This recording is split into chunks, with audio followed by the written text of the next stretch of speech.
Comment réaliser pratiquement le produit de deux sommes de séries entières?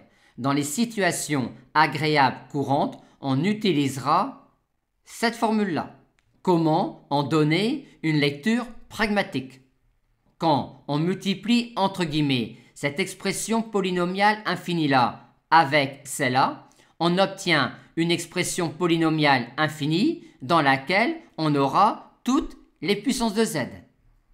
Et quel sera alors le coefficient Cn devant z puissance n? Pour créer un terme en z puissance n, on va multiplier dans cette somme-là un terme en z puissance k, disons ak, par un terme dans cette somme-là en z puissance n-k, disons bn-k. Et on va sommer toutes les possibilités. Pour cela, on va faire démarrer le k à 0, car ici, le an démarre à 0.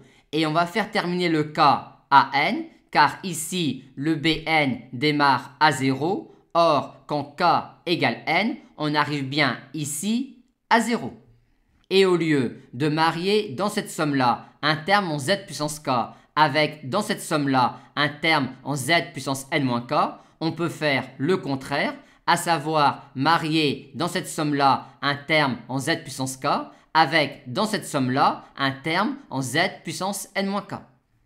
Maintenant, on peut créer plein de variantes de cette formule-là en modifiant l'indice de départ des sommes.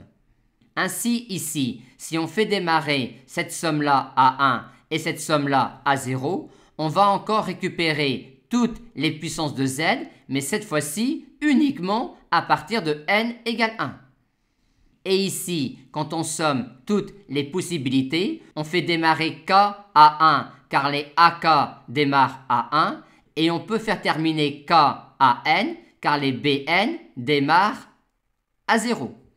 Par contre, ici, on fait démarrer k à 0 car les bn démarrent à 0 et on doit faire terminer k à n-1 car les an démarrent à n égale 1.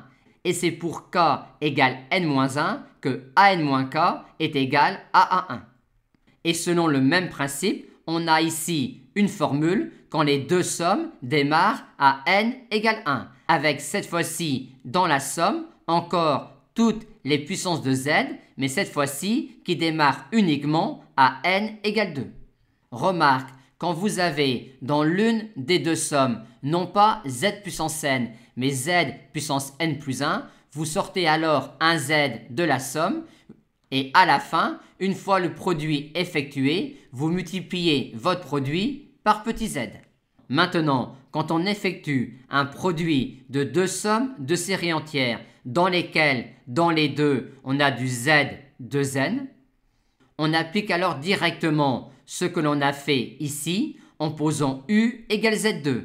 Et par conséquent, ici, on aura u puissance n qui vaudra z2n.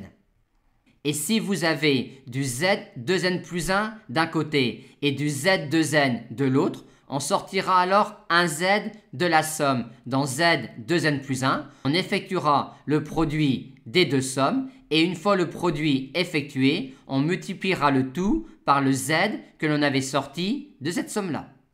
Et voilà comment réaliser pratiquement dans les situations courantes agréables un produit de deux sommes de séries entières.